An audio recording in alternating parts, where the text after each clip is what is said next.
А смотреть мне куда? Туда. Или куда хочешь.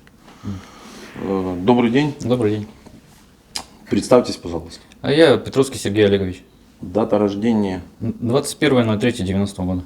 город Новокузнецк, Кемеровская область. и ваше воинское звание. Рядовой. По должности оператор-наводчик БМП-2. Понятно. Вы даете добровольное согласие на запись и публикацию данного даю. интервью? А давайте мы вернемся на 5 минут назад. Я просто знал, что вы откажетесь. Да. Вы там несколько часов назад сказали, что вы не Всё верно. хотите. Да, расскажите, что поменялось. Ну, прежде всего, я человек не публичный, поэтому для меня это впервые вообще интервью как таковое. Это не интервью, это беседа. Ну, будет. беседа. Мы будем спорить с По вами, если хотите. сети я в соцсетях не веду страниц, поэтому я стараюсь особо даже нигде не попадаться, скажем так. От чего у вас такой? Это просто предвзятое отношение может ко всему такому публичному. А я есть везде. Как бы. Ну и все-таки, почему у вас поменялось мнение?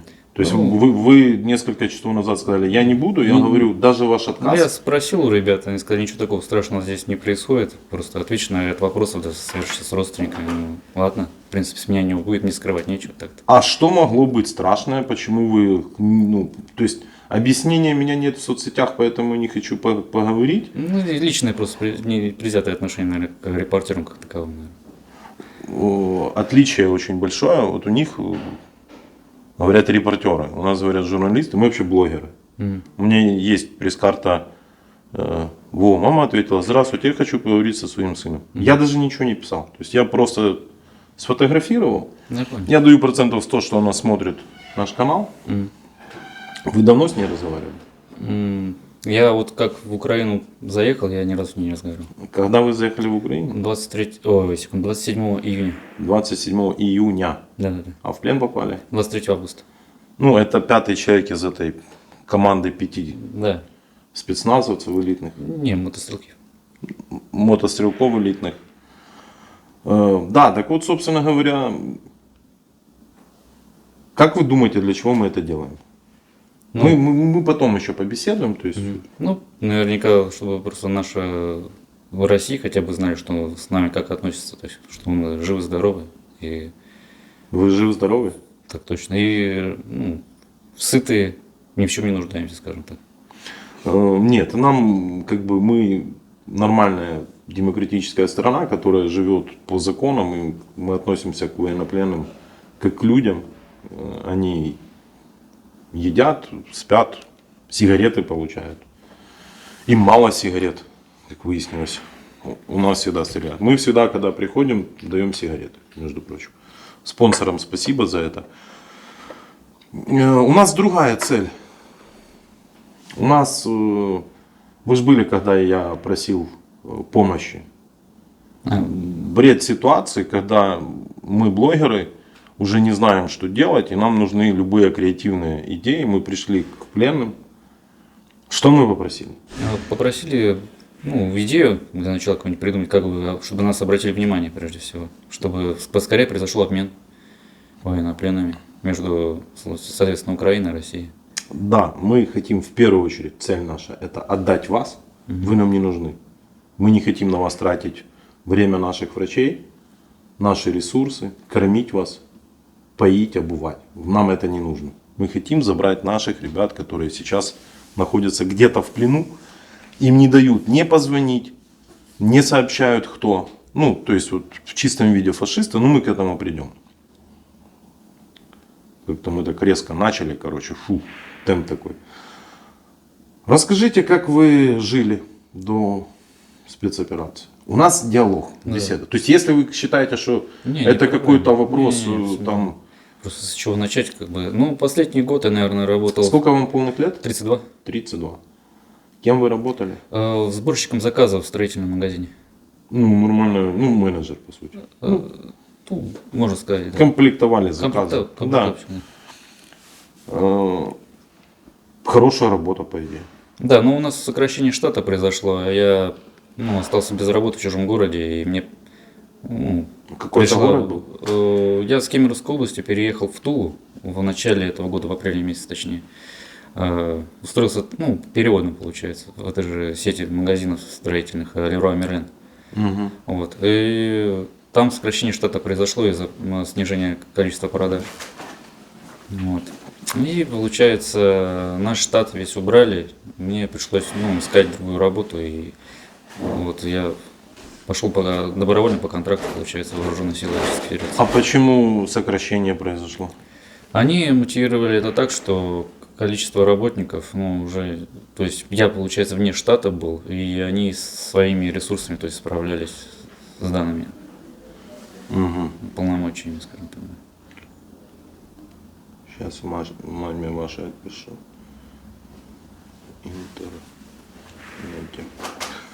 Вы представитель торговой компании, очень интересно, а что санкции? Как-то сказались, не сказались? Да, получается, ну, сперва произошел ажиотаж, что люди, наверное, из-за скачка цен рванули сразу в магазины. У нас, получается, сезон весенний, это февраль-март, был, наверное, даже горячее, чем летом. То есть много всего, ну, скупали люди.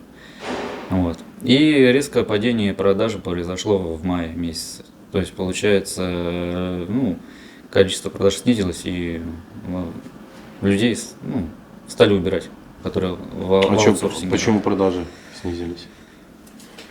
Так, сейчас. Из Германии, как минимум, я знаю точно, что ламинат перестал приходить. То есть, получается, часть товаров с Европы, они перестали из-за санкций поставляться в Россию и находили, получается, импортозамещение произошло. То есть, то, что наши производители предлагают на рынок, вот это старались продвигать у нас.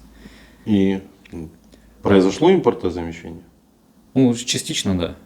А в что-то целом? Просто пустовали полки, скажем так. Типа товар закончился, Да. ваши повторить это не могут. Да, сокращение, то есть получается выбора меньше гораздо было. Сколько людей сократили? Нас где-то человек 15 было. Из магазина сократили. Да, это в аутсорсинге, то есть получается мы как внештатники, это самое, это DIY сервис называется именно так. Ничего не понимаю. JV. Ну, я не понимаю. А что это значит? Они, то есть мы, получается, работали как самозанятые, без трудового договора. Индивидуальное предпринимательство. Да, так точно. И сколько у вас человек было всего до сокращения? Человек, наверное, ну, 16, наверное, точно. 16 было и 15 сократили? Да, там бригадир, получается, он какое-то время еще оставался, но в итоге его, видимо, тоже убрали и все. О, так это хорошо. Это, по сути, все направление. Да, в да, нос. всех убрали. Ну, это хорошо. Ну, какого хрена Leroy еще до сих пор работает? Надо будет разобраться с этой историей. Написать кому надо. А не поменялся собственник, собственник? Нет, насколько я знаю, нет. То есть, ну, я понимаю, что они из-за санкций должны прекратить свою работу, по идее. Ну, или продать местному Да, какому-то. ну, выйти про с это я, рынка. по крайней мере, не слышу. Что именно они сделали, чтобы остаться на рынке у нас в А России. полки вы говорите, попустили, реально попустили? Импортными товарами, да, резкое сокращение. Получается, поставки, видимо, стали реже. Или то, что в запасах, как бы, наверное, на складах оставалось, они в торговые ряды старались этим заполонить, а в итоге сокращение произошло товара, ну, по продажам. Короче, работают санкции. Да. Это хорошо. Это не может не радовать. Ну, сократили вас. Когда это? В конце мая, буквально вот где-то 20 числа. В конце мая. И что дальше? У вас высшее образование? Нет, я выше не оконченный, скажем так. Я на втором курсе перед армией. Забил. Да. У нас можно матюкаться. Ну, то есть. Да, вышли вы безработный. Стали такой, пойду-ка я повоюю. Или как это было? Нет, я сперва пошел, получается, тепличный комплекс в городе Тула, это помидоры, огурцы выращивают. Поработал там буквально несколько дней и понял, что это не мое. Ну, и решил пойти по пути меньшего сопротивления, скажем так. Ну, как здесь, в общем-то, говорил Сан Саныч, ну, что легких денег не бывает, а мне показалось, что бывает. Вот. Сколько вы зарабатывали в Leroy? В Leroy выходило в среднем около 40 тысяч. Ну, для нашего региона это нормально. Это хорошее число, потому что среднее, я так понимаю, 25. Да. На огурцах сколько? Там первый месяц стажировочно обещали 30, а потом сдельная работа там до, наверное, тоже 50, где-то так до 60, наверное. Ну, там, я понимаю, физический труд, Да, надо да, вваливать. Мгм. В Леруа, типа, Ну, проще как-то было. Ну, понятно. Говорите, легкие деньги, Мгм. идеологическая составляющая. Мотивация была каким образом? Ну, прежде всего, ну, то, что до меня, в общем-то, все люди говорят, это буду повторяться, но у нас в СМИ везде говорится, что в Украине все плохо, нужно помогать. Все плохо что? А, Бандеровцы, Мгм, я бандеровец. националисты, Я бандеровец. оккупанты. Что националисты? Получается, мирное население Донбасса и Луганских, ну, автономных республик, насильственные действия по отношению к ним. Националисты или нацисты? Ну, правильно, как сказать, наверное, Это два разных термина, там смотря какой термин. националисты, наверное, все-таки. Да. Националисты, хорошо, пусть будет. И еще одно слово вы сказали. Бандеровцы, Бандеровцы, да. потом националисты и оккупанты. Оккупанты, да. Во, мое любимое слово. Готовьтесь. Что оккупанты? Какие оккупанты и где оккупируют что? Так, ну если также ссылаться на СМИ, то получается Донбасс, ну, сокращенно как ДНР и ЛНР, они провозгласили как, ну, независимость вообще. Кемеровская Народная Республика. Ну да, грубо говоря, если КНР. посреди Сибири Ну, будет да, вот давай. такая вот штука. Давайте, извините. Да. А Украина против этого, и поэтому войска типа вели, или артиллерийские там удары проводились, как нам, в общем-то, это все любят говорить. Вот. Если я правильно понял, подбив итог, украинские Збройные силы Украины это оккупанты. Ну, видимо, так. Ну, такого я еще, короче, не видел. Ну, точнее, за все время вы первый из 400 человек сказал, что наши вооруженные силы это оккупанты. Будет интересно. Не переключайтесь. Мы придем еще к вашей истории. Просто у нас с оккупантами, конкретно с вашей пятеркой, никак мы не можем прийти к единому мнению. Я надеюсь, вы поговорите и потом... Когда началась Вторая мировая война? Вообще, Вторая мировая началась в 1939-м, насколько я помню. Красавчик, вот в этом месте остановись. Не говори про 41-й. Тебя люди поймут. Началась в 1939-м. Что произошло в 41-м? В 1941-м началась Великая Отечественная. Хорошо. А что по сути, по факту произошло? Насколько я помню, ну, 22 июня 1941 года, получается, Германия напала на Советский Союз. Ну, это самое превентивный удар, то есть, получается, без предупреждения все это было. Угу. Вот. Вторжение Да. на территорию СССР. Как наши деды и мы, все остальные, назвали их? Фашистами. А еще? Ну, так же, как я, наверное, говорил, нацисты, получается. А еще? Ну, тоже оккупанты, наверное. Да, плакаты были «Биоккупанта». То есть, их мы назвали оккупантами. Да. Что произошло 24 февраля 2022 года? Ну, видимо, судя по всему, Не-не-не. Без вот этих Да, я обтекаемых, понимаю. короче. Мы по факту. Что произошло 24 февраля? вторжение, получается, России на территорию Украины. Да. Как мы, граждане Украины, должны называть вас? Ну, как получается, зеркально противоположно, как вот в сравнении, если подходить в годы Великой Отечественной войны, то это то же самое. Я так думаю, по крайней мере. Как? Оккупанты. Хорошо. Это ж факты. Да. Как-то это трактовать можно по-другому? Ну, нет. Если, ну, смотреть прямо Я в лицо фактам, украинец. то, Смотрите, я украинец. Вы для меня кто? с Российской Федерации, то есть, ну, иностранные Нет. граждане. Вы для меня кто? По статусу имеется в виду, или как? По статусу вы военнопленный. Да. Вы оккупант. Ну, выходит, что так. Как, давайте без выходит. Как еще можно вас назвать? Ну, я раз... У нас дискуссия, мы можем спокойно с вами разговаривать. Мне же интересно, как вам сюда прошил ваш телевизор, что вам сюда положили, и мы с этим боремся. Ну, если так... Обоснуйте, выходит, почему вы не оккупант. Мне лично. А тут, в принципе, по фактам, если все говорить, то так оно и есть. Ну, мы же говорим по фактам, без теорий, там, без заговоров, без птичек. Показать вам биологическое оружие наше? Птички, которые должны были по траектории полететь. Это у вас вливают. Я включу позже. Вопрос с оккупантом мы можем считать закрытым? Или поговорим? Давайте поговорим. Давайте. Почему вы не оккупант? Ну, если нас правительство просто, как скажем, обмануло в плане того, что здесь нету вторжения на территорию ДНР и ЛНР, а мы просто вторгались на территорию Украины с целью захвата территории, просто ее оккупации, то тогда получается мы оккупант.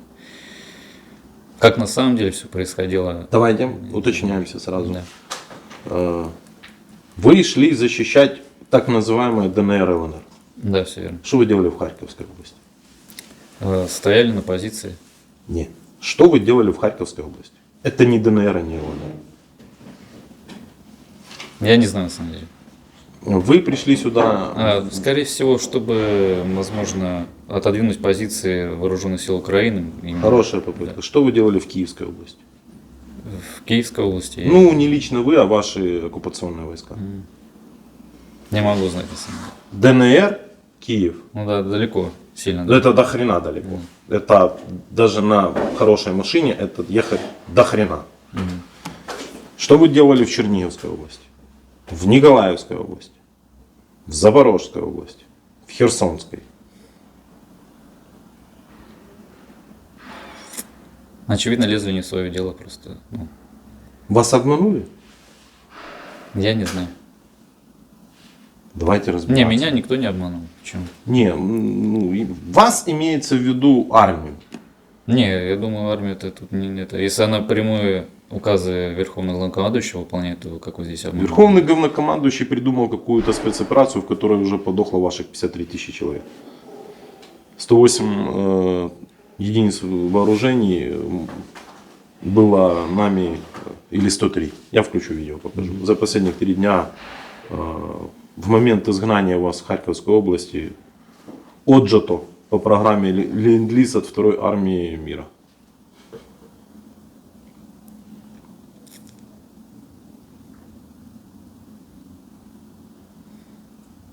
Ну тут, в общем, не добавить, не убавить. В общем-то. Ну, давайте навалите свои аргументы. Ну, если бы, скажем так, на Россию, да, тоже там, допустим, кто-нибудь бы также сказал, вот, допустим, Крым заявил о своей автономности, а Россия также вторглась бы туда, это вот, ну, то есть, вернее, наоборот, вы бы вторглись туда, это, наверное, бы тоже считалось бы как бы неправильно, оккупация, наверное. Поэтому мы, ну, наверняка тоже так же действуем, типа. Не знаю даже, вот это правильно как Вы поняли, что какой-то такой же набор Да, ерунда. тупо бреда какого-то? Как можно, ни хрена не Извините, смешно. да. Ну, то есть от серии вы уничтожаете города. Да нет, конечно. Нет, я вообще, блин. Ну, какая нахрен освободительная война, если вы стерли Мариуполь вот, просто вот так вот. Харьков каждый день. Тупо каждый день. И как фашистская Германия в 4 утра. У нас был на интервью пленный, который с Градов в 4 утра по Харькову. Гражданские вообще не должны были. Он тупо в мирный город с Градов. Их стояло там 9 машин. 9 машин. Сколько в Граде этих штук? А я не знаю. Ну, до хрена. 30 штук или 40 штук. Одна машина накрывает футбольное поле. Северную Салтовку сравняли. Ну, когда с них стреляли, я, по крайней мере, видел, ну, по приходу. Недалеко от наших позиций, по крайней мере, по дороге с города стреляли. Так кого оккупанты пришли освобождать? Ну, видимо, никого. Потому что я как, ну, с Изюма еще видел, что никто там не нуждался, по сути, в освобождении. Расскажите за Изюм. Ну, мы... Да, подождите. Мы так отвлеклись, интересно. Вы тот, кто говорил, я не буду говорить не публичная личность, но вполне адекватно и нормально разговариваете. Мы, я надеюсь, к концу беседы расставим какие-то точки там, в терминах. Я постараюсь, по крайней мере. А? Я постараюсь не сбиться, по крайней мере, и да, рассказать. Приняли вы после огурцов решение пойти добыть легких денег? 120 тысяч, наверное? 160. 160. Ну, новое число, интересно. Видите, у вас везде по-разному. 160 тысяч, идете вы в военкомат. Вы увидели какой-то плакат или как это было? Ну, это, получается, я с товарищем снимал квартиру в Туле, и у них это самое по заводу приходили с военного комиссариата и предлагали по контракту пойти служить. Ну, я услышал про это, потом в интернете эту информацию еще изучил и отправился, в общем-то, в военкомат, недолго думая. Приходите вы, что говорят? Так, прежде всего, ну, когда встал на воинский учет, мне сказали, ты уверен в этом, потому что там то, что происходит, это война. Вот. Даже так? Прямым текстом? Ну, то, что там убивают, ну, про войну и, наверное, нет. Вообще, говорили, да. ну, это новшество. А с кем вы разговаривали? С офицером? Я его по званию не знаю, он представитель военкомата, по гражданскому там, по крайней мере. Ну, все, не имеет значения. Вербовщик. называют. Вербовщики. Да. Ну, и много таких, как вы, было в военкомате? На тот момент, когда я был, по крайней мере, я там один был. А вот в самом военном комиссариате они отправили отдельно, там уже людей больше было. Медкомиссию проходили? Медкомиссия, кстати, вот этот момент вообще очень интересный. Я так понял, медкомиссию там никто как таковую не проходит, а там мы уже, когда в часть прибыли, и через где-то недели полторы военно-врачебная комиссия ВВК, они так поверхностно посмотрели, что руки и ноги на месте, знаете, все годен. Дедушка. Как вам? Мы вместе проходили военную комиссию, то есть, в одно время. Челюсти нет. Да. Скажите, что у него случилось с челюстью, потому что нам будет. Да, он, получается, потерял ее просто на все. У него вставная челюсть, это потому что будет там насыпать, что пытки. Да нет, никаких пыток не было. Да, вы считаете, он достоин нести службу? Ну как, недостоин, а в смысле, может проходить службу? Честно говоря, нет. Я считаю, что нет. Ну, глядя на него, ему хочется выдать палочку и сказать, иди на лавочке. Ну, конечно. Это... 56 лет ему будет в октябре месяце. Да, все верно. Почему так происходит? Почему набирают кого угодно? Косых, хромых? Изначально, я так понял, ограничение было по возрасту до 50 лет. Потом это... 55, а потом сделали 60. До 60. Почему? Наверное, не хватало людей просто. Скорее всего. У нас штат, батальон тоже сформировался не полным составом, и то на это ушло где-то 2 недели. Мы в числе первых, получается, заехали в воинскую часть города Калининец. Это было в конце мая мы как заехали, и до середины июня только собирался батальон. И сколько у вас насобирали? Батальон это человек 300? Ну да, должно 300 быть, но по факту там, наверное, было 200, может 250. Так, меньше. И отказников потом еще было половина. Ну, это расскажете. Как вы думаете, вот такие, как вот этот вот дедушка, мне вообще не жалко. То есть ни грамма не жалко его. Такими воинами, спецназовцами можно победить? Да нет, конечно. Но он не военный, он медик. Но по итогу все равно сидел в окопе с автоматом. Все верно, да. Обманули медика? Ну, видимо, да. Ну, он мне пробовал тут рассказать, что он за идею, за детей, короче, за бабки он. Я, как по крайней мере, слышал, что он хотел в госпиталь пойти, а ему этого предложения не... Ну, то есть на встречу ему не пошли. И отправили мясом. Да, все верно. Да, расскажите, собрали вас там 250 человек, и что дальше происходит? Это середина июня. Да. Последние, получается, люди, которые пришли добровольцы, это, наверное, числа 14 или 11 июня. То есть буквально даже без такой подготовки, через 3-4 дня, 16-го, мы выдвинулись уже, получается, в сторону Белгородской области. То есть были люди, которые пришли, грубо говоря, 14 и 16? Да, за 2 дня буквально. Они успели пострелять там? Один раз, наверное, на полигон их сводили, и все. Подготовили. Да. Угу. Отказники, вы сказали. Да, отказники, ну, первые отказники, там небольшое количество еще появилось в воинской части, а большая их часть уже была по прибытию, наверное, в Белгородскую область. А почему они отказали? Они же знали, что они идут на войну, им пришли, выдали форму, и они потом отказались? Вот, Как это в получилось? воинской части там были ребята, которые уже были на Украине, и получается, они рассказывали свои истории, которые там непосредственно принимали участие. Расскажите в двух словах какую-то историю. А, Может быть, мы знаем. Да, этого человека. так это самое. Получается, как они попали в окружение. Я правильно понял, в воинской части, где формировали ваш батальон, были те, кто уже повоевал Да, да, на да. Украине, они там служили дальше. Да, они вернулись снова, получается, с нами, в составе этого же батальона. И у них контракт был, наверное, где-то до середины июля или конца июля. Ну, они их потом уже домой отправили, получается. Ну и что они рассказывали? А, Про неграмотность офицеров, про то, что как они попали в окружение. А командир, насколько я знаю, на боевой машине пехоты скомандовал отступление, сам уже умчался, уже, получается, глубоко в тыл, а они, по сути, остались в окружении. Выбирались из него, ну, кто смог, выбрался, а кто нет, там попал в плен, скорее всего, так было дело. Скидывали еще какую-то аудиозапись без видеоряда. Там тоже человек, доброволец, который был контуженным, рассказывал про то, что не идите, ребята, это самое, не ведитесь, потому что, в общем, вы будете мясом. Вот. Угу. И сколько человек отказалось? На тот момент как минимум 5 ушло, или 6 даже человек. Работает. Работает схема. Приятно. Дальше. Поехали вы, собрали вас на машины, да?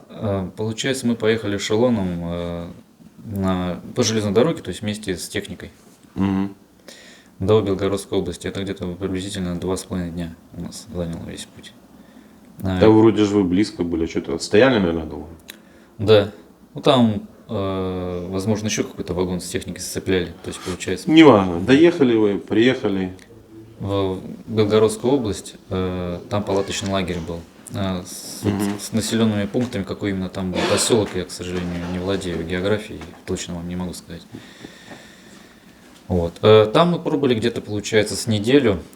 Часть людей, которая была не на технике, ну, пехота, они первыми отправились в сторону Изюма, за границу. Это, получается, в начале, 20 числах июня. Угу. А нас отправили членов экипажа, то есть, получается, механиков-водителей, операторов-наводчиков, командиров в Воронежскую область. Там полигон находился, и там в течение 5-6 дней у нас проходили учения по стрельбе, в общем, с боевой машины. Понял. Пока не забыл, с теми отказниками, когда еще в пункте сбора, что произошло? Получается, те, которые это считается нулем Белгородской области. Ну, то есть термин такой, скажем так, до отбытия на территорию Украины, это считается 0. Вот. Нет, первый 0 это там, где вас формировали. Ну, может До быть, эшелона. да, это сама часть, наверное, и Да, вот что вы сказали, там 5 человек отказались. да. Что с ними было? такой момент. По крайней мере, начальник штаба, который там с нами был, он говорил таким образом, что люди, которые отказываются идти и при этом не подписывали бумаги об отказе, а просто сами покинули воинскую часть, и их, как получается, самовольное покидание части, это статья какая-то, насколько я знаю. Понял, хорошо. На нуле тех, кто уже перед заходом. Получается, командир батальона говорил, что хорошо, что люди сейчас на нуле отказываются, чтобы потом их из-за границы не пришлось снова в Россию отправлять. То есть, так понимаю, и с ними легко расстались. Там просто так же посадили, видимо, назад, чтобы они... Сколько человек на нуле отказалось? Так, у нас, получается, там было как минимум 3 роты. Наверное,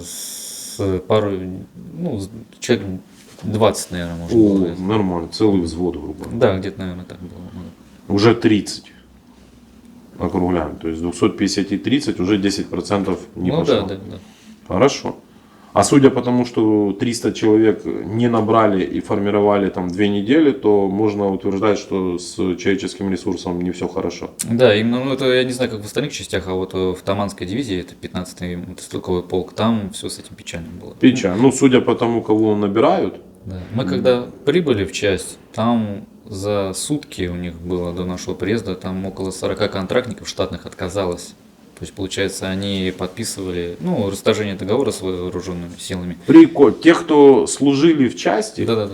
они отказались ехать на СВО, На передовую вообще, ну да. Ну, воевать. И все, их это... расторгнули контракты, и они свободны. Да. 40 человек. Это хорошо. И то это наверняка, если только за сутки, то есть там гораздо больше было. Ну, понятно. Короче, беда с людьми. Да, просто в той части именно там все было так. Там бежали. Я надеюсь и рассчитываю, что в других частях плюс-минус Ну, там. я не знаю. Хорошо, да, на нуле минус 30. То есть уже доехало 210. Да, 220. будем так считать. Да. Зашли вы на территорию Украины. Что происходит? Так, нас везли по... Ну, загрузили, получается, так вам сейчас скажу, 3 БМПхи должно было, ну, боевая машина пехоты. Я скажу честно, я до сих пор не отличаю БМП от БТРа, и еще кто-то Ну, это говорит гусеничная Бэхи, техника. короче. Да, это Бэхи называют БМП, это сокращенно. БМП это с колесами. Не, БМП гусеничная, а БТР это... Да ну фиг с ним. Короче, загрузились вы в какие-то балалайки. Мы собирались сперва, получается, на БМП, ну, то есть на своей технике с Москвы, Угу. которую привезли эшелоном, на ней в сторону Украины двинулся. Да, А у нас часть техники, в общем, Не отказала может еще быть. по дороге туда. я не верю. Ну, Сколько вы притянули с собой вот этих металлолома этого? Ой, техники. Ну, прилично. Эшелон. С нами, получается, вагон чисто 4 вагона с людьми, а остальные, сколько там, я вот точно вам не скажу, потому что не знаю. Ну, на глаз там 50 единиц. Да, наверное, было, может быть. Блин, мало, нашим не хватает. Я покажу. Покажу видео. Ну, 50 единиц. Выехали вы, они же уже своим ходом шли. Ну, получается, в Белгородской области доехали до... Там 50 километров. И вот эта вот техника, часть их, по крайней мере, на 3 машинах они собирались пехоту отправить туда, и из них 2 были, то есть заглохли. Пришлось пересаживать пехоту. Из 3 машин 2 поломались? Да.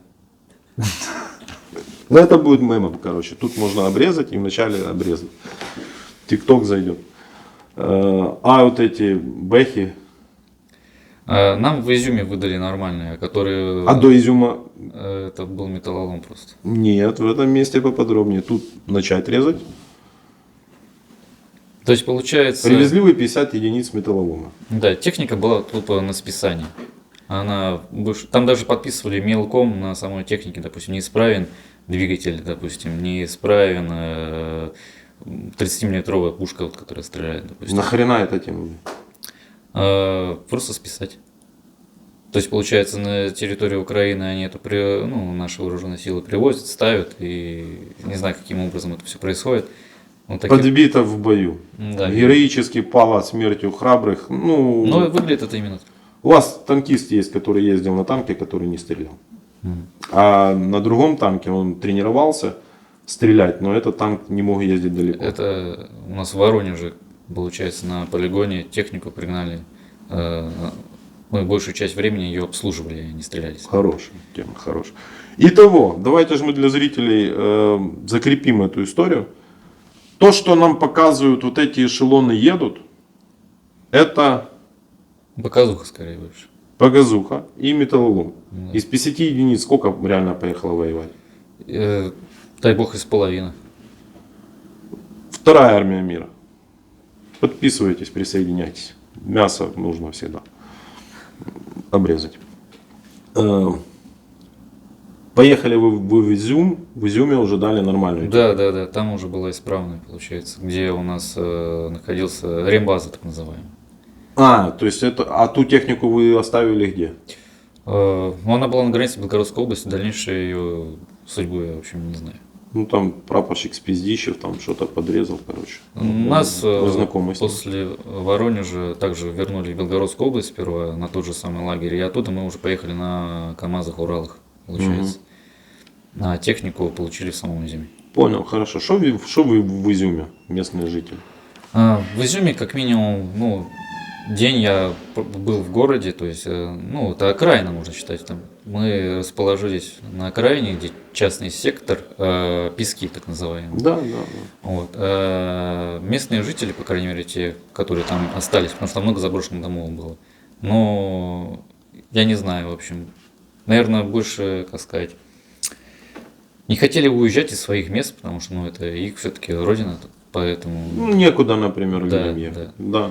Но я не видел такого, чтобы там. Хлеб, соль вам так выносили? Нет.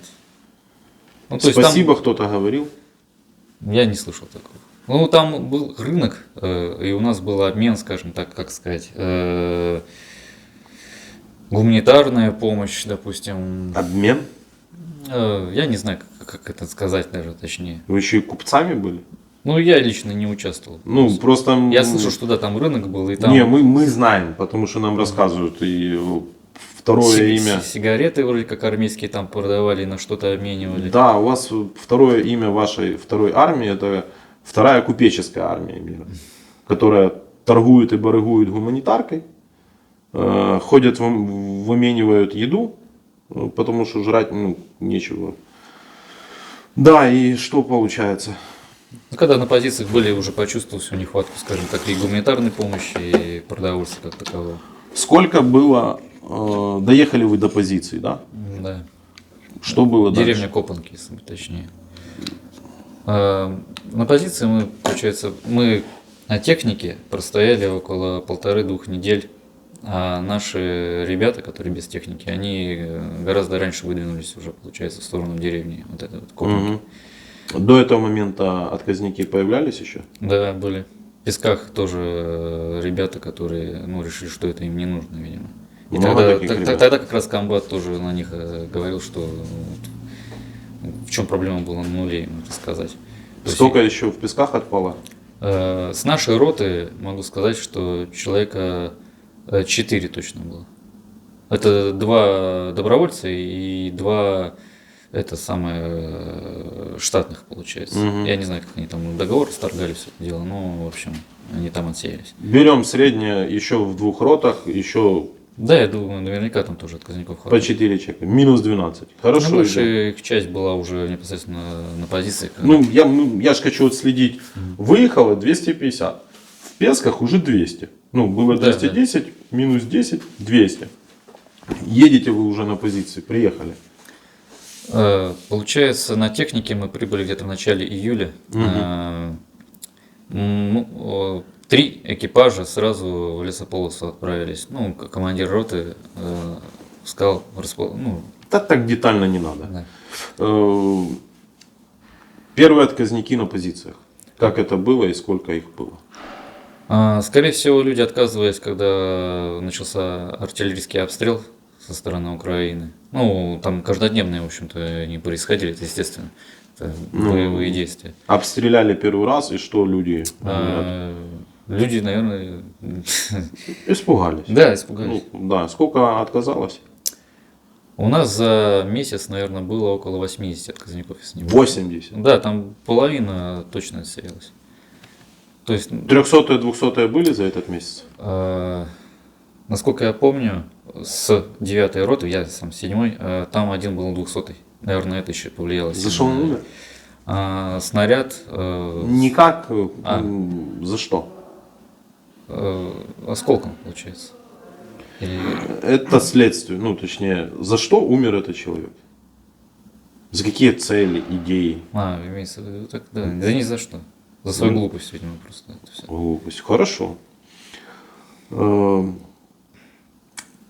80 человек на позициях тоже отвалились. Да, их не сразу отправили, получается. Они около месяца жили в самой деревне Копанки. Их не отпускали никуда. Логично, потому что для комбата это позор. Да, да, да. Ну, это типа комбата можно расстреливать. Он при себе их там держал, я не знаю, чем они занимались. За все это время, которое мы там были, пехота еще каждые 10 дней менялась, а мы на технике 3 экипажа без смены там находились все это время.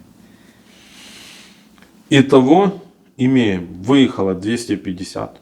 доехала до нуля, до Песок 200. 200 где-то, да. Первый обстрел, первые какие-то, я думаю, что после первого 200-го количество отказников сразу выросло, да? Да. За месяц минус 80 отказников. Остается 120. Это меньше половины, которую набрали месяц назад. Это люди, которые еще не воевали, но Да. они уже деморализованы. И, ну, все. С такой мотивацией и с такими вот движениями можно побеждать? Нет. Я на самом деле был удивлен, почему у нас еще раньше никто не пришел и, скажем так, не взял в плен. Потому что мы действительно, ну, Да у вас до хрена, у нас логистика такая сложная. Ну просто... ну, у нас на То всю есть- лесопосадку и собрать 7 человек было все. Непроходимый, ну, ну, целая вот линия обороны, так сказать. Учитывая, какой длины там лесопосадка, ну это очень мало людей. Хорошо, расскажите, пожалуйста, как вас обеспечивала ваша армия? Первое время у нас, получается, раз в день привозили на Урале так называемых ТВНах горячую еду. То есть ТВН? канистра с едой. Ну, короче, понятно. Суп и второе, там каша. В общем. Это было раз в день. Да, хорошо. Потом, наверное, буквально через недели 3 прекратили вообще привозить что-либо, потому что мотивировали это тем, что артиллерийские обстрелы и, в общем, технику опасно отправлять к нам на позиции. Умираете с голоду? Сказали, ну так, Работаете, братья, голодными или как это? до Копанок где-то расстояние было около, наверное, 2 километров. То есть нам сказали, ходите. Безопаснее умереть, идя по полю. Да. И Ходили за водой и за сухпайком. В общем, ну, с первое время вообще привозили также с изюма, видимо, поставки были снабжения. ТВН эти мы сами таскали. Потом просто на сухпайк. вы брали бидоны эти, тянули 2 километра. Да. Вы прикалываетесь? Нет, реально так было. А потом сухпайки только стали давать. И консервы, которые тушняк. Сколько сухпайков вам давалось?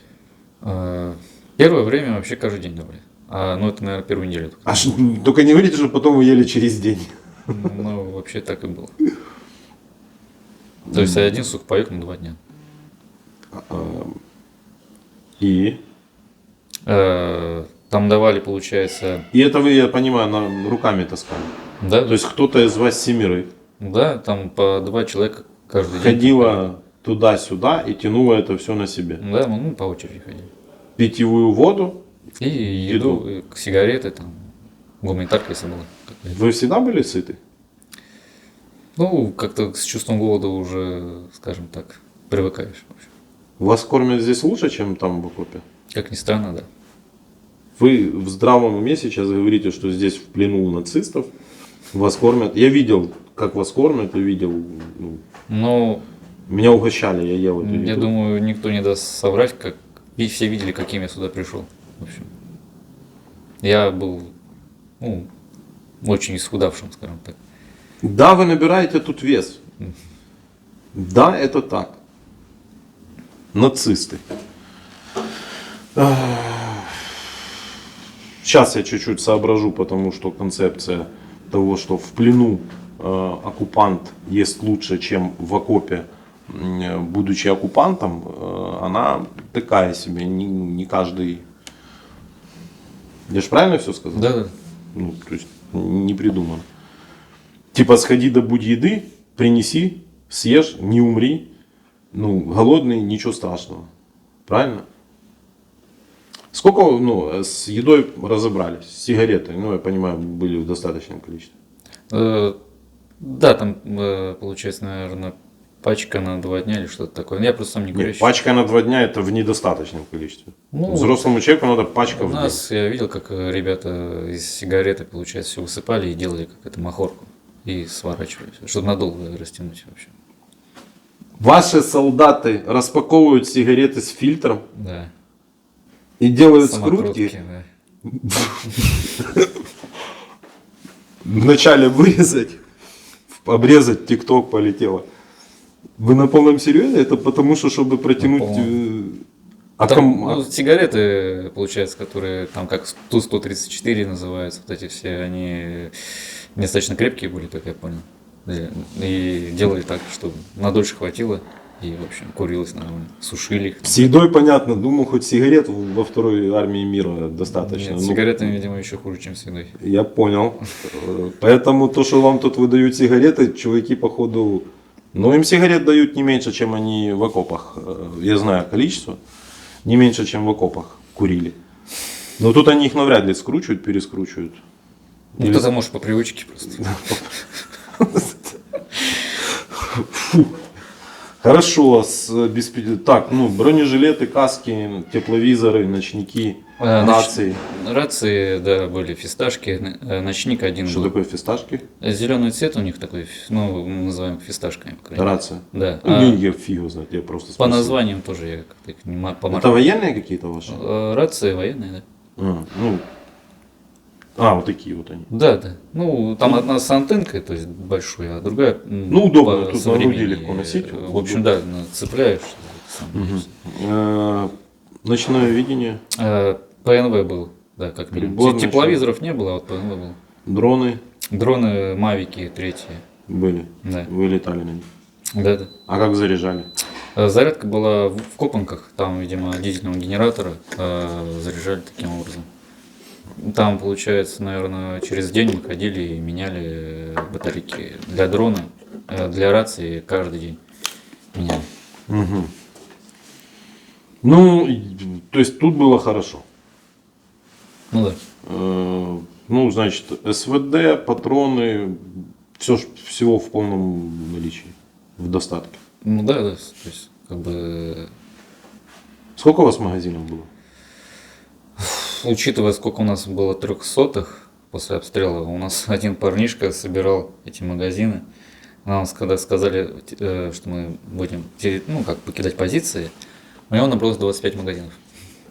Вот. Ну, Типа 300 его увозят, магазины забирают. Да, да. А много 300-х было за это время? С нашей роты где-то, наверное, человек 8-7. О, так мы же это не считали. Подождите. Мы сейчас пришли к тому, что было 100... Мы же ведем калькуляцию, помните? Осталось 100 человек. Я так понимаю, каждый день, через день кого-то 300-ли. Да, там в 9-й роте были большие потери с 300-ми. Не сходится. Нам ваш коллега говорил, что у него был один магазин. У меня было как минимум 3-4 магазина. Да, А он почему у сказал, коллеги один, а у кого-то 25? Типа дедовщина или как? Это Да мое я нет. не дам? Просто кому-то нужно, наверное, нужнее было, может быть. Ну, учитывая, что мы с них не стреляли, то мне они не нужны были. В общем, я свой автомат в технике хранил. Ну, как вместе с бронежилетом и со всем остальным. Ну, вы же тут на пикнике были. Так, хорошо. Хорошо, что хорошо. Ну и, собственно говоря, последний день путешествия. 23 августа собрать. Да, у нас это праздник. Знаете какой? Да, там День независимости 24 был, насколько я Да. знаю, а 23 это День флага, да, по-моему? Да, так вы все знаете. А говорить не буду, не публичная личность. Ролик соберет 1 миллион просмотров, я это обещаю. Неплохо. Не, это 100%. А с такими приколами, короче, про сигареты скрученные, про еду, ну, да-да, День флага у нас, правильно, вы попали в плен на День флага. Расскажите, как прошел у вас этот день. Получается, в плен мы попали где-то в 11 часов дня, ну, перед обедом. Люди с вооруженных сил Украины нас проводили, посадили в пикап, в общем, отвезли. Ну, то есть, Вы на марку? да, скорее всего. Ну, я Да в общем, ладно? особо не разбираюсь. То есть на пикапе мы быстро... Понимаю, это были невооруженные силы Украины. Вот. На каком языке не говорили? На русском? Это, короче, это американский спецназ, который выучил русский язык. Да. На украинском кто-то говорил? Да. Тоже на украинском. Значит, украинский уже выучили. Кожаные сиденья были? Да нет, простые. Ну, это был Бобик, просто хорошей комплектации. Ну, как вы попали в плен? То есть дальше, куда вас повезли, это по сути неинтересно. Мы понимаем, что вас отдали там военным, военные с вами, ну, и вы попали сюда. Как вы сдались или вас взяли? Взяли. Во. Вы разницу понимаете? Да. Мгм. Потому что некоторые говорят, мы сдались, потом выясняется, он сдался, потому что у него патроны закончились. Нет, по нашим позициям, в общем-то, стала артиллерия работать, ну, минометная именно батарея со стороны ВСУ.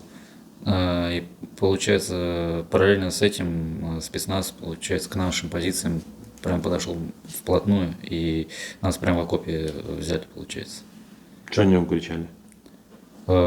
Где оружие, и выходите по одному. То есть, ну, целью явно было нас взять живыми. И иначе Тупо целенаправленно по ходу пришли. Да. Ну, скорее всего, как бы они уже за сутки до этого были недалеко от нашей позиции. То есть разведкой. Чего вы не отстреливались? Чего в бой не вступили? Ну, это было бессмысленно, в общем-то. Потому что оружие у кого было, ни у кого под рукой его не было, в общем, когда мы были в окопе. Если бы вы вступили в бой? Я бы не, я думаю, что нет. Люди как были одеты? Наши. По форме. То есть, Ну не, я понимаю, что не в шортах, ну 100%. Имеется в виду это вооруженные силы, Да, ну, вооруженные силы. Обычные ЗСУ, да? Да. Не спецназ. Понятно. Ну, говорили, ничего не знаю, ничего не помню. Военную тайну расскажете какую-то, я все рядом. К сожалению, нет. У меня, кстати, на Ну, позиции... пол военной тайны. У меня с собой SSD-шник был с наклейкой, это самое, как она там, ФСБ РФ, в общем. Это мы компьютеры разобрали на позициях, оставленными военными. У меня с собой... Еще раз, не, что-то я маме вашей писал. Да, компьютер военных, наверное, с первого танкового полка, который там остался, мы его разобрали, и с SSD-шником, тоже жестким диском накопителем, какое-то время ходил, вот, шутил все, типа, передам это самое, вдруг возьмут в плен, пригодится данные кому-то. Так передал? Нет, к сожалению, нет. Чего?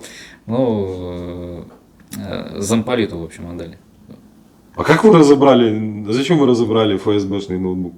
Ну, экран был сломанный уже, то есть в любом случае. А если бы ты его не разбирал, вы, извините, если бы наши, когда пришли, ты сразу ФСБ ноутбук, как типа яйка млека, все вообще, мы бы сразу тебя бы отпустили. Да? Ну, конечно. Тоже знал. Я не знаю, я думаю, ну, я гоню. Звоним вашей матери.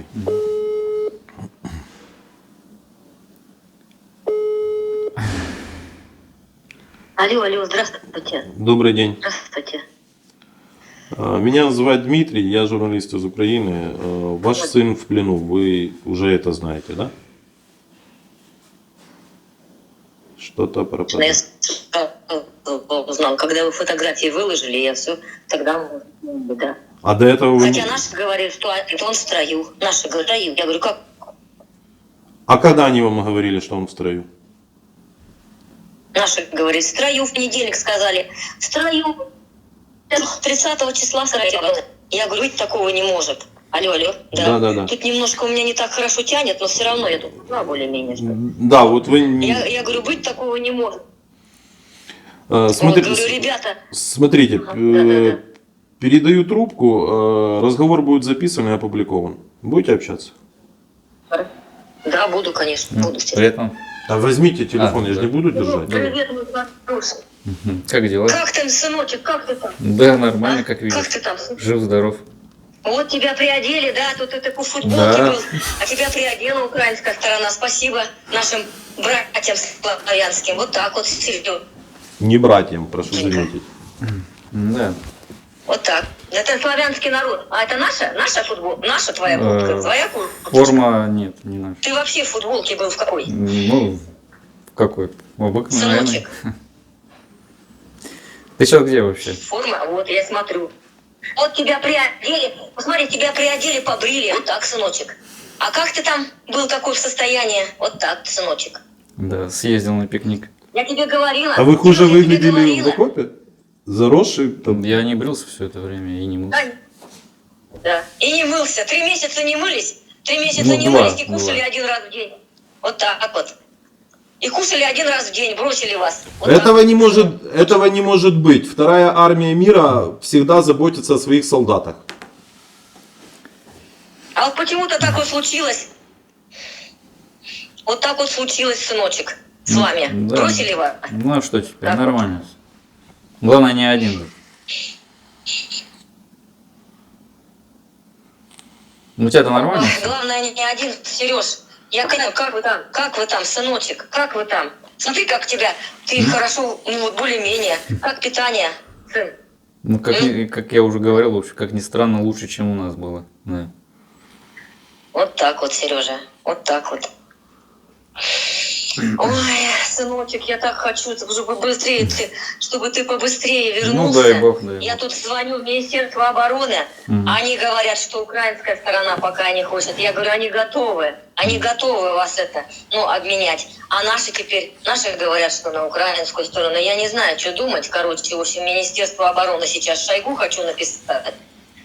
Да что такое? Они вообще не торопятся. Сережа, я хочу, чтобы у тебя же контракт был до 1 сентября, и ты не собирался его продлевать, сыночек, Нет, не этот собирался. контракт. Вот так вот. И вот так вот получилось.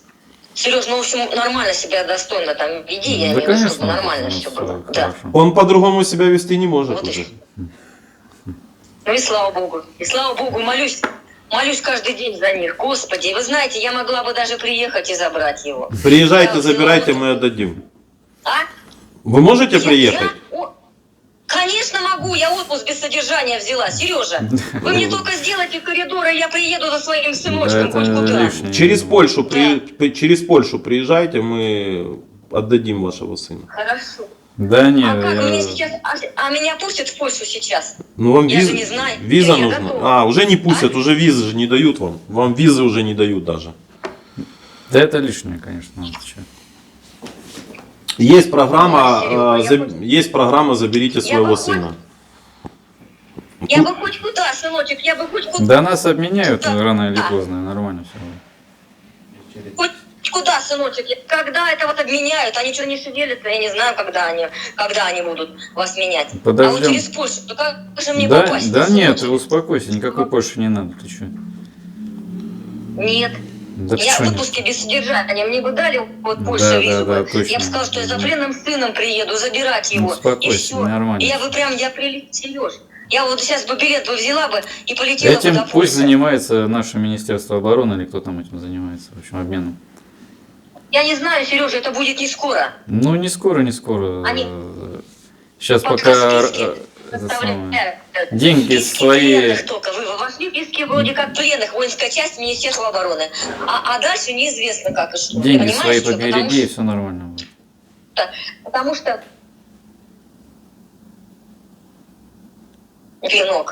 сынок, надо в списки пленных, а они что-то не вносят. Я не знаю, когда это. Я бы вот сейчас приехала и забрала бы тебя. Да это понятно, Ладно, я что хорошо подумаю, как любая это бы мать будет, забрала бы как своего это ребенка, пройти, это да, естественно. как это Не будет. любая. А у меня загранпаспорта-то нету. Не Ну, мне Мира любая. вышлет. Нет, у меня есть загранпаспорт.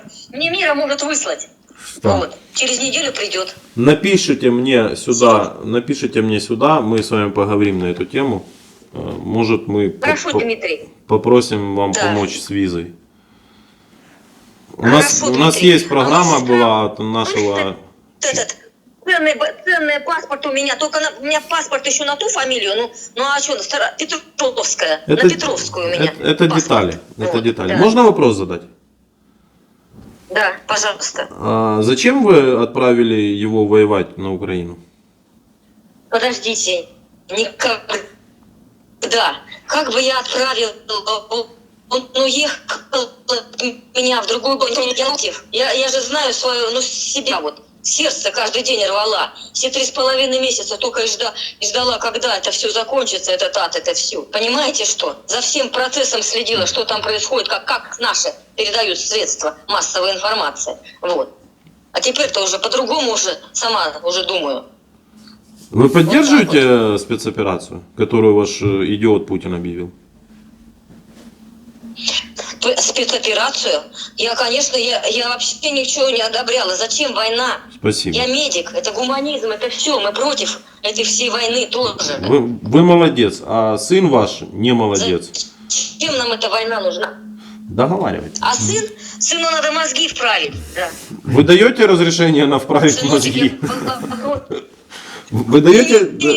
Не надо, только бить, пожалуйста. Не надо его бить. Да Не никто надо, его не пожалуйста. будет бить. Мозги я ему вправлю. Хорошо. Вот когда он приедет, потому что он принял это А можно мне решение тут сам, задержаться, меня, чтобы меня не- домой? просто Нет, перед ты фактом нам не поставил. нужен. Вот. А. Давайте, Дмитрий, договоримся. Если что, мне сейчас она вышлет ценной бандеролью паспорт, и я за тобой приеду через Польшу, пусть через Польшу. Хорошо. И мы обратно улетим. Хорошо. Вот так вот. Ну, если это возможно, конечно. Хорошо. Да, мой хороший, если тебя несут в списках, там получится, я готова тебя забрать. Вот так вот. Напишите Сыночек, давай, мне. мой хороший. Ну Я ладно, мам, давай, давай. готова тебе. Пусть мы обратно все, и заберу тебя. И этот ад кончится для нас обоих с тобой. Заканчивайте, вот так наше вот. время уже. Ну ладно, Потому мам, что я все, прям давай тебя- тогда. я не Время могу, я уже. не сплю, очень. считай. Хорошо. Давай, Ну мой ладно, все, хороший, давай, давай, целую пока-пока. тебя, мой хорошенький. Давай. Что ты там говоришь, сыночек? Всё, Да? давай, пока-пока. Пока, мой хороший, береги себя. Сынок, береги себя, Да, сыночек. стараюсь. Береги, Всё, мой хороший. до Пусть свидания. тебя ребята там, уж не надо ему вправлять мозги, не надо. Да не будем Дмитрий, мы- мы с вами свяжемся. Хорошо. До свидания. Всего доброго. До свидания. Ага.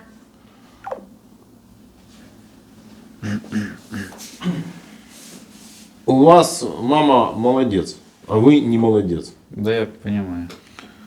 И она вначале разрешила вправить мозги. Я не умею это делать, но... Так все-таки давайте разберемся, кто оккупант, кто не оккупант. Ну, исходя из всего, что мы, в общем-то, подытожим, то, скорее всего, Россия все-таки повела себя, как в свое время повела себя гитлеровская Германия в 1941 году. Угу. Обманули вас, получается. Это же сам себя обманул, скорее, чем... Перехитрил природу. С обеспечением получилось вообще прикольно у вас. Вторая армия мира. Солдаты крутят, как деды наши, получается, во Вторую мировую войну. Разбирают сигареты с фильтром, чтобы скрутить в газету. Ну, это вообще бред. Хочешь есть, иди ешь. Вы в плену едите лучше, чем... Есть еще какие-то темы, которые вы хотели, может, поговорить, обсудить? Так сразу просто не соображу. Ну, там, я не знаю. Ну, как-то вот все это время сидели там, грубо говоря, и ждали, когда все закончится уже и все. На позициях? Вас бы не отпустили. Ну, каждый раз оттягивали, там, мы к комбату подходили. То есть не успокаивайте себе, что там еще бы 5 дней я был дома. Не были бы вы дома. Контракт бы вы подписали по новой. Потому что у комбата что? У комбата не было людей. Сколько у него людей осталось по итогу? На момент, когда вас взяли в плен? Меньше сотни, там может человек 60, может. 60 человек из 250. Да. А держать надо. Это, кстати, объяснение, почему Изюм, все остальное очень быстро было сдано. Потому что, походу, у вас там воевать нечем, то нечего. Покажу сейчас вам видео и будем заканчивать. Обратитесь, пожалуйста, к своим землякам, если считаете нужным. Стоит им сюда идти? Надо им эти деньги кровавые? Не надо? Я думаю, стоит 100 раз подумать, прежде всего, о своих родных и близких. Как они будут без вас, если вы здесь погибнете. Потому что погибнуть здесь это легко. И это даже будет смерть, в общем-то, бессмысленная абсолютно. Вот так вот ваши покидали Изюм. Еле съебали, бля. Жесть доброй Сука, воли. закончили перекидывать, блядь, всю хуйню. Ребятам на передок. Хуяк накрыли, блядь. Срисовали нам. Я же хочу найти ленд-лиз от второй армии мира. Надо его там положить.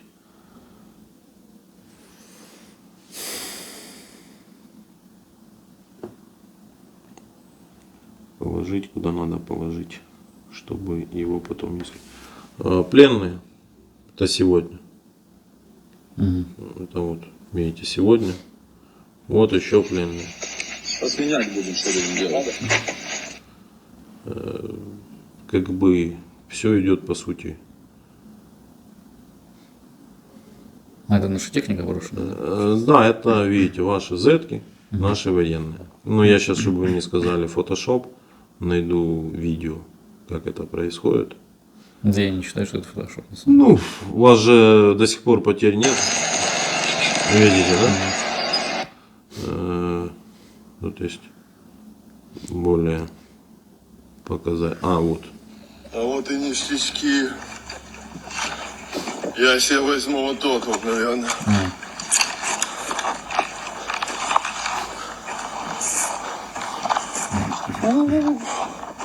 Не битый, не крашеный.